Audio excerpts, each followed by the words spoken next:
এই ମାଙ୍କଡ଼ଟି ଲକ୍ଷ ଲକ୍ଷ ଲୋକଙ୍କୁ ଇମୋସନାଲ କରିଛି। ଜାପାନର ଗୋଟେ ଲିଚିକା ନାମର ଜୁରେ ଇଏ ଜନ୍ମ ହୋଇଛି। ତା ନାଁ ରଖାଯାଇଛି ପଞ୍ଚକୋନ। ଏବେ ତ ଆପଣମାନେ ଦେଖୁଥିବେ ସୋସିଆଲ ମିଡ଼ିଆରେ ବହୁତ ମାତ୍ରାରେ ଭାଇରାଲ ହେଉଛି ତା ଭିଡ଼ିଓ।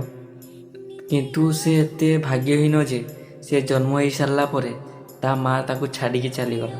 ଆଉ ସେଇଠି ଥିବା ମାଙ୍କଡ଼ମାନେ ବି ତାକୁ ନିଜର କଲେନି, କେବଳ ତାକୁ ଖାଲି କାମୁଡ଼ି ଆଉ ଝୁଣି ପକାଉଛନ୍ତି। ବିଚରା ସେ ମାଙ୍କଡ଼ ଏକୁଟିଆ ରହିଗଲା।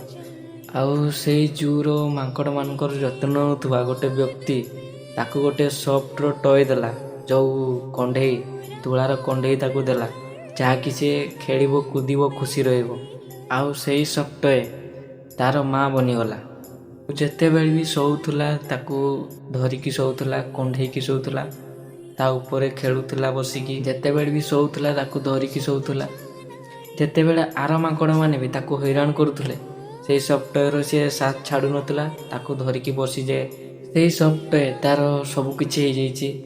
କାହିଁକିନା ସେ ଭାବେ ମୁଁ ପୁଣି ଥରେ ଏକୁଟିଆ ହେଇଯିବିନି ତ, ସେଥିପାଇଁ ତାକୁ କଣ୍ଢେଇକି ଶୁଏ, କୋଳରେ ରଖେ, ସବୁବେଳେ ତା ସହିତ ହିଁ ରୁହେ।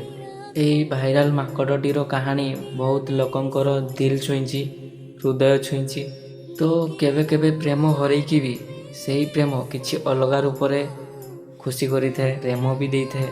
ଆଉ ଏ ମାଙ୍କଡ଼ ଶିଖେଇ ଦେଲା କି ପ୍ରେମ ଛୋଟ ହେଉ କି ବଡ଼ ହେଉ ସତ ଥିବା ଦରକାର।